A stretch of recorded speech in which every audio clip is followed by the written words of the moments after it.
Nunca imaginé que estaría moviendo 10 millones de pesos en efectivo un martes por la tarde, mucho menos confiándoselo a la persona en quien menos confiaba. Hace 3 días finalicé la venta de mi bóveda de antigüedades privada, un trato que había estructurado durante casi una década. 15 millones de pesos ingresaron a mi cuenta de retención sin deudas, sin socios. Lo había logrado. Después de una vida de hojas de cálculo coleccionables, raros subastas, discretas, en salones polvorientos y murmullos sobre cristal veneciano había cobrado, y ahora estaba a punto de cerrar la compra de una colección de artefactos europeos que perseguí durante 20 años, una que perteneció a la familia Albinoni y que cambiaba de manos en una transacción discreta, libre de impuestos, que requería liquidez. Pero el banco metió la pata. La bóveda de retención nocturna de mi institución estaba en mantenimiento y el almacén que solía usar para entregas seguras había sido comprometido la semana pasada en un intento de robo. Tenía menos de 24 horas para mover el dinero a un mensajero privado que lo llevaría a Ginebra para su verificación. Consideré todas las opciones. Luego, incómoda, pero inevitablemente pensé en Emiliano. Su caja fuerte era más que adecuada. Un compartimento ignífugo, forrado de acero con entrada biométrica dual y sistemas redundantes. Yo lo sabía bien. La pagué hace 4 años, cuando él decía que estaba iniciando un negocio de almacenamiento de criptomonedas de alta gama. Ese sueño se desvaneció como la mayoría de sus planes. Pero la caja fuerte seguía ahí, incrustada en la pared trasera de su estudio, detrás de un estante giratorio de libros sin abrir. Pareció sorprendido cuando llegué. ¿Vienes con bolsas?, dijo mirando los 3 morrales con curiosidad fingida. Necesito guardar algo esta noche. Solo hasta mañana por la mañana, dije con calma. No preguntó qué había dentro.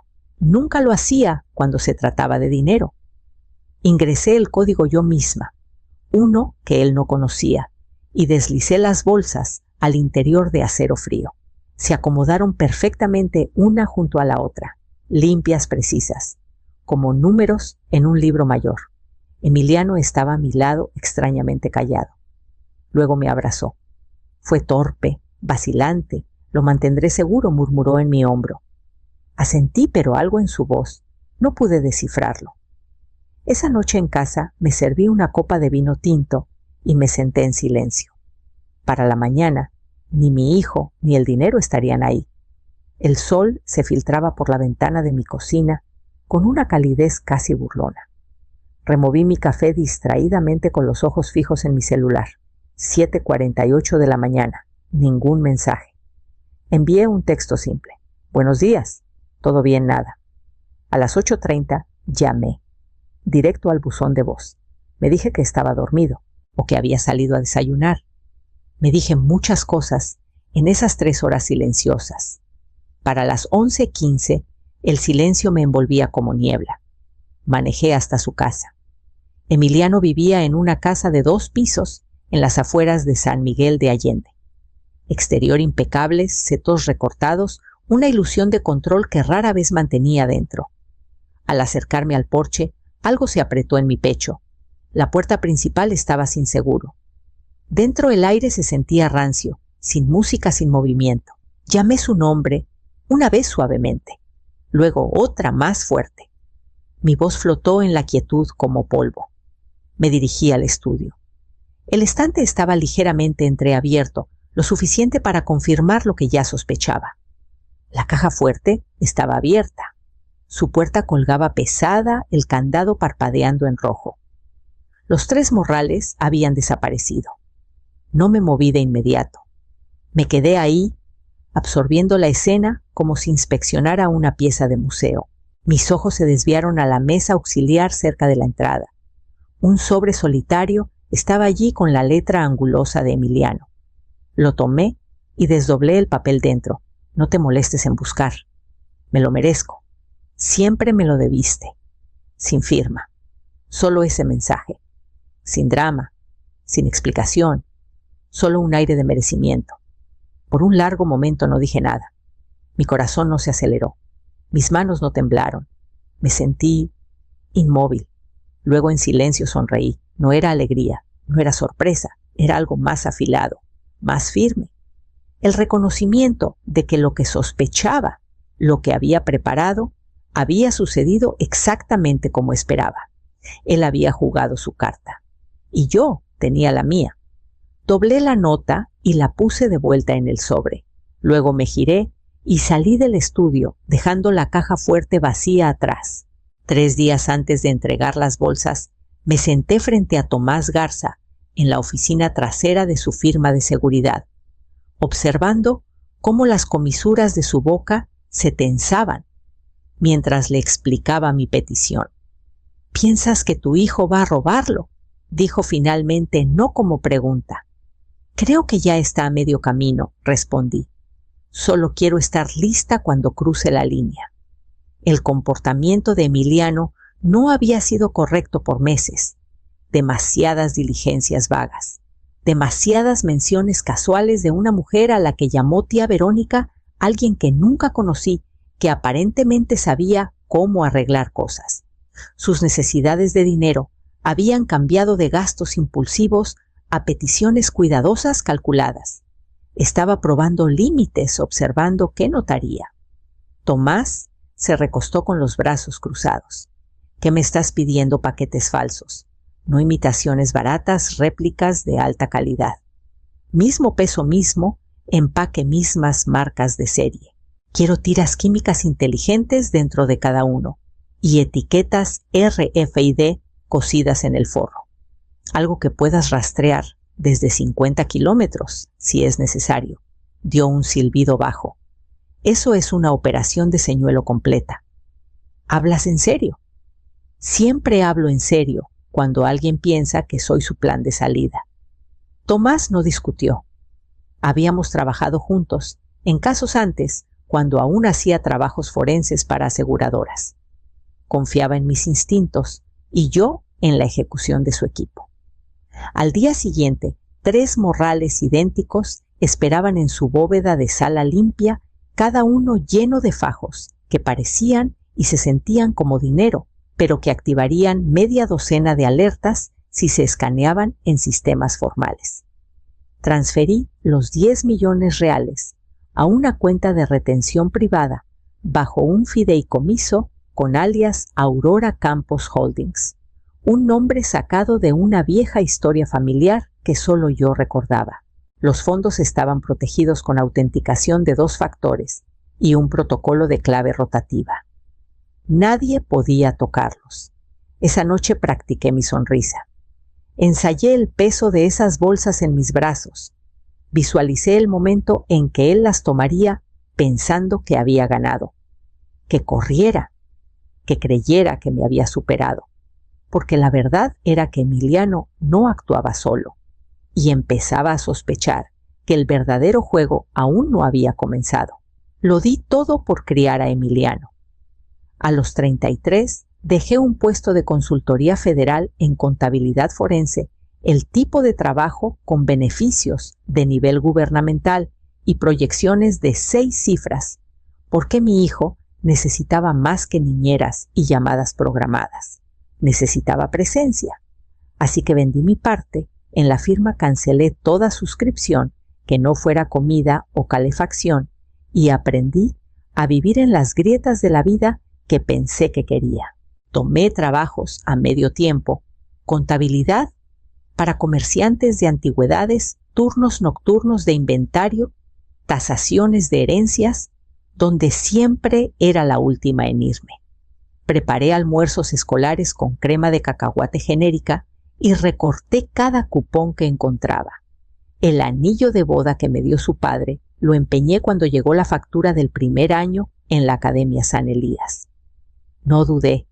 El amor te hace elegir sin cuestionar, y por un tiempo él parecía prosperar. Curioso, cariñoso, ambicioso. Solía pensar que su imaginación lo llevaría a cualquier parte. Pero algo cambió cuando cumplió 18. Se volvió performativo, siempre encendido. Rápido para encantar a extraños, pero con mirada vacía conmigo. Abandonó la universidad tras 2 semestres y culpó al plan de estudios, a los profesores, al clima, a cualquiera menos a sí mismo. Empezó a pedir dinero prestado. A corto plazo, decía, solo un empujoncito hasta que despegue el próximo plan. Siempre había un plan, siempre un discurso, siempre una petición que terminaba en culpa. Aún así lo cubrí. Incluso cuando los números dejaron de tener sentido, encontraba formas de justificar sus necesidades. Eso hacen las madres, o eso creía. Hasta el mes pasado. Llegué temprano de una reunión con un cliente y lo sorprendí en mi cocina sin saber que había entrado. Estaba de espaldas con el celular pegado al oído. Ella tiene dinero entrando por la venta de esa bóveda, decía. Atacamos antes del jueves. Después de eso estará blindado. Rió. No con crueldad, sino con ligereza. Como si fuera solo negocios, solo estrategia. Nunca me vio parada ahí congelada en el pasillo. Y nunca le dije que escuché cada palabra. Para cuando regresé de la casa vacía de Emiliano Tomás, ya había obtenido los datos de la señal. Se fueron anoche justo después de las 4:00 de la mañana, me dijo girando su laptop hacia mí. Vuelo charter desde el aeropuerto ejecutivo de Cancún, sin cámaras de seguridad en la puerta, pero captamos movimiento de las 3 etiquetas RFID justo antes del despegue. El itinerario mostraba una ruta directa a Costa Rica.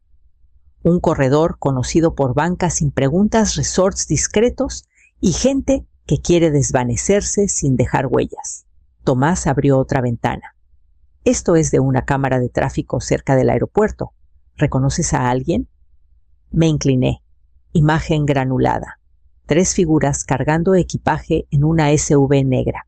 La tercera de pie, a un lado con lentes de sol grandes y un sombrero, era inconfundible incluso después de tantos años. Verónica Duarte. La última vez que la vi, llevaba grilletes en los tobillos y una blusa de seda que le había sacado a un gerente de banco.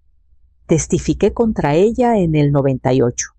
Dirigía una estafa de transferencias interestatales, haciéndose pasar por consejera financiera para viudas. Decenas de víctimas, en su mayoría mujeres mayores. Ayudé a rastrear sus organizaciones falsas a través de una cadena de cuentas ocultas y finalmente logré que la condenaran. Cumplió 5 años, luego desapareció. Y ahora estaba ahí junto a mi hijo como si perteneciera a su lado. Han estado comunicándose por un tiempo, dijo Tomás.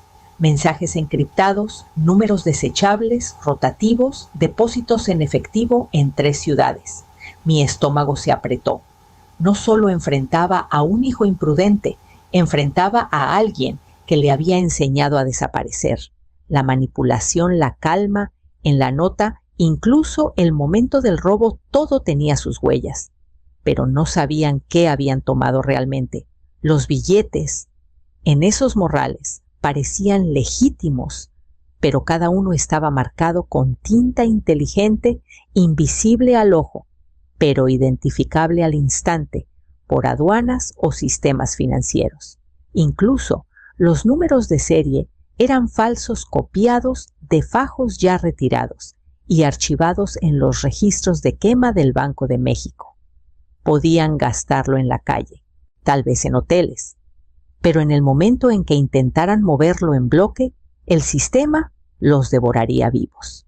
Selma actuó rápido una vez que le di todo. Ella y Tomás compilaron la documentación en un expediente de 93 páginas, recibos de retiro, especificaciones del dinero falso, registros de entrega de la bóveda, imágenes de video, incluso la autorización firmada por Emiliano, que nunca pensó en cuestionar. Cada detalle estaba fechado, indexado y refutable. Interpol respondió en 48 horas. Las tiras químicas inteligentes que incrustaste, dijo su enlace por la llamada encriptada. Activan alertas al exponerse a tintes fluorescentes en la mayoría de los protocolos de autenticación. Si intentan depositar incluso uno de esos fajos en un sistema regulado, se encenderá. Eso fue exactamente lo que pasó. Emiliano entró a una casa de cambio cripto fiat en Ciudad de Panamá, con Verónica a su lado y una historia pulida sobre capital privado y liquidez urgente. Entregó 1,5 millones de pesos en fajos perfectamente envueltos. El cajero entrenado para escanear billetes de alto valor pasó el primer fajo bajo un escáner y se quedó inmóvil. Una alarma silenciosa se activó. Segundos después, una señal alertó al sistema que Interpol había marcado esa mañana. Pero alguien les avisó, tal vez un guardia, tal vez alguien en la nómina de Verónica. Fuera quien fuera, salieron por la puerta trasera antes de que llegara el equipo local. El dinero fue confiscado, limpio, silencioso. Y eso fue suficiente. La noche siguiente, una cuenta de Instagram llamada Umarea Rojiza publicó una foto granulada de un yate atracado en Curazao, una botella de champán, una mano de mujer con uñas escarlatas sosteniendo un reloj Richard Mille nuevo. 2 días después, otro post, un primer plano de risotto de langosta junto a un montón de euros. Pensaron que se habían salido con la suya, que yo estaba en algún lugar de Yucatán llorando una traición y retorciéndome las manos. No sabían que observaba cada uno de sus movimientos. No sabían que los nombres falsos que usaban ya habían sido rastreados por el equipo de forenses digitales de Tomás. No sabían que Interpol estaba construyendo un perfil de comportamiento basado en sus patrones sociales.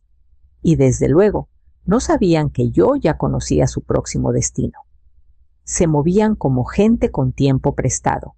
Panamá no duró. En 3 días, la señal se movió al norte, luego al este Portugal, luego Mónaco.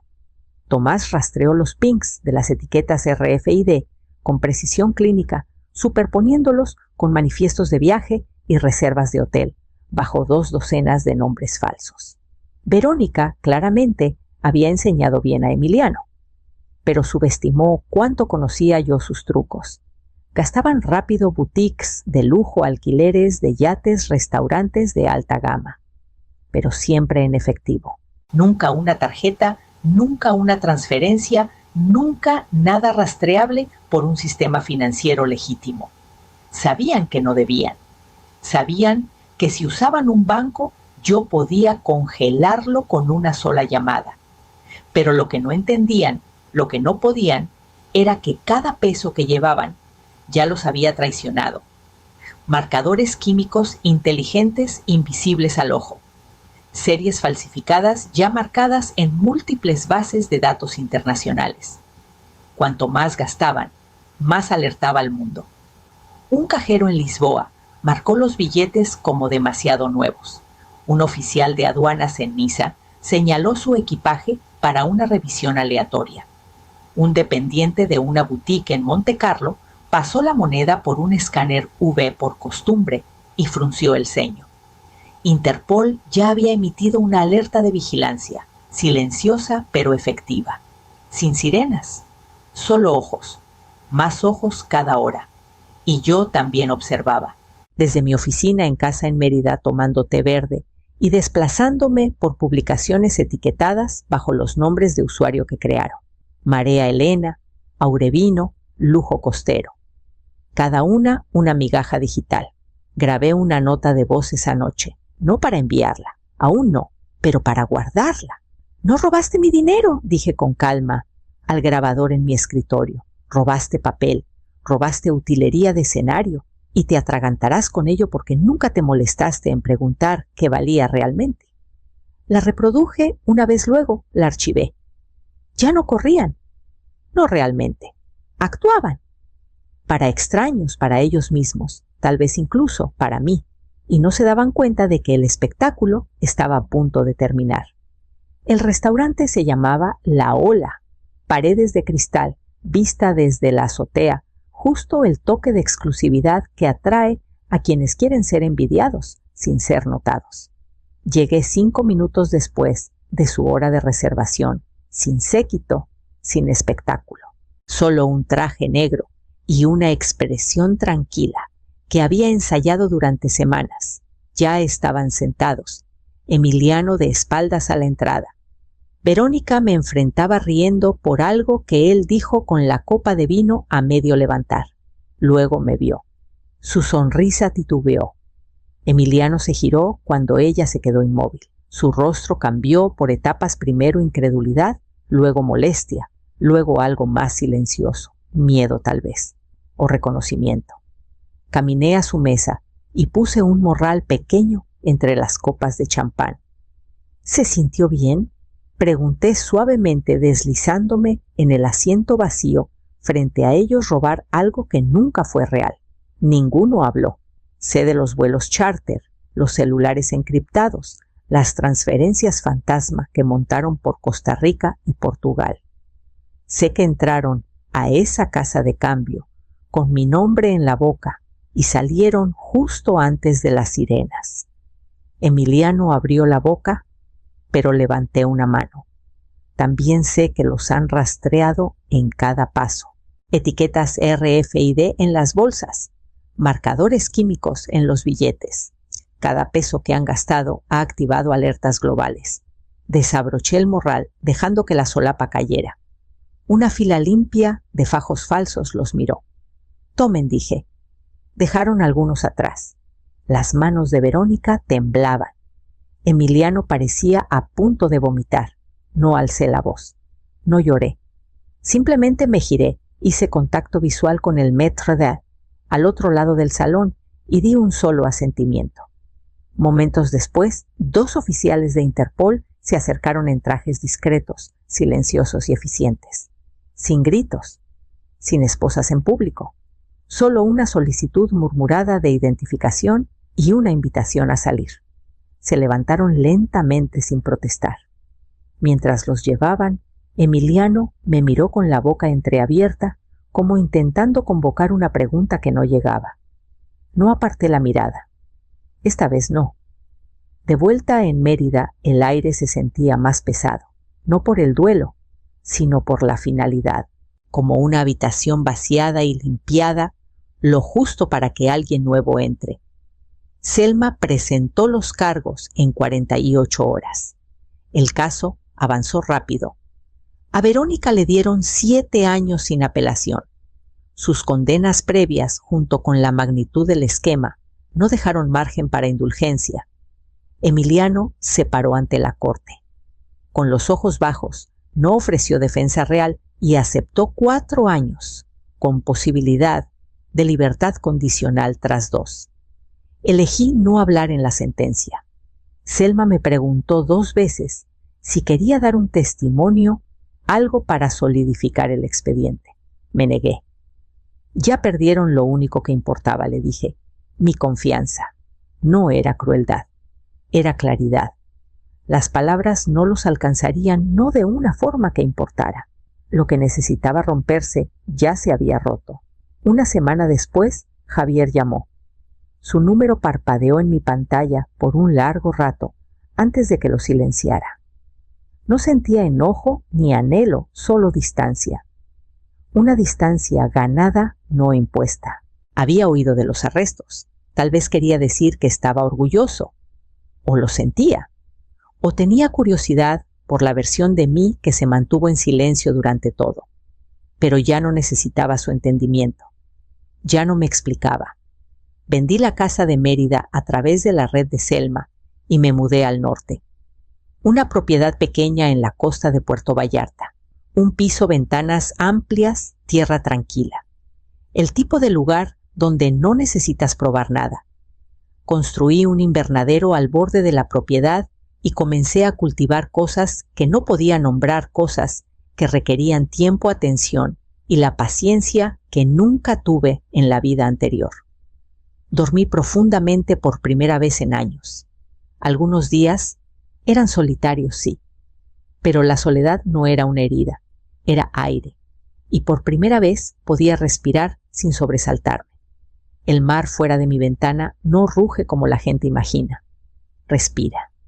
Inhalaciones largas y constantes contra la arena, exhalaciones suaves por la hierba de las dunas. Es un ritmo al que he aprendido a acompasarme silencioso medido y por fin mío. Paso mis mañanas en el invernadero con las manos en la tierra, persuadiendo plantas desconocidas hacia la vida. Por las tardes dirijo una subasta privada en línea de antigüedades, raras piezas discretas que susurran su valor en lugar de gritarlo. El tipo de objetos que solo reconocen quienes han vivido algo. Algunas noches aún sueño con Emiliano, no con el hombre en que se convirtió, no con el vuelo, las mentiras, el silencio del juzgado. No, lo veo como niño envuelto en el suéter azul marino que no se quitaba ni en primavera sentado con las piernas cruzadas en el suelo, preguntándome qué pasa con las estrellas cuando caen. Una vez tuvo maravilla en él. O tal vez solo quise creer que la tenía. En mi estudio guardado en el estante inferior, detrás de mi escritorio, conservo algo que no pertenece a nadie, que pujó por ello el morral original. Aún cerrado, aún lleno de falsos impecables. No lo he abierto desde Milán. No necesito hacerlo. No está ahí para castigarme ni para recordarme la traición. Está ahí para recordarme la claridad. A menudo ponemos nuestra confianza en las cajas fuertes equivocadas. Pensamos que ciertos nombres o títulos, madre, hijo, pareja, garantizan integridad. Pero la verdadera protección no es un candado, una bóveda o un plan. A veces la caja fuerte más fuerte es la que construyes dentro de ti, la que guarda tu paz, tu claridad, tu capacidad de alejarte cuando algo sagrado ha sido cambiado por algo barato. Ya no estoy enojada. No espero una disculpa, una explicación o una reunión que solo fracturaría lo poco que queda intacto. Lo que soy es completa. Y si te han herido, como a mí, lastimado por alguien que debía sostenerte, borrado por alguien que debía saber mejor, entonces tal vez entiendas. Tal vez te hayas preguntado lo mismo que yo. ¿Alguna vez has dejado que alguien te traicione solo para ver quiénes son realmente?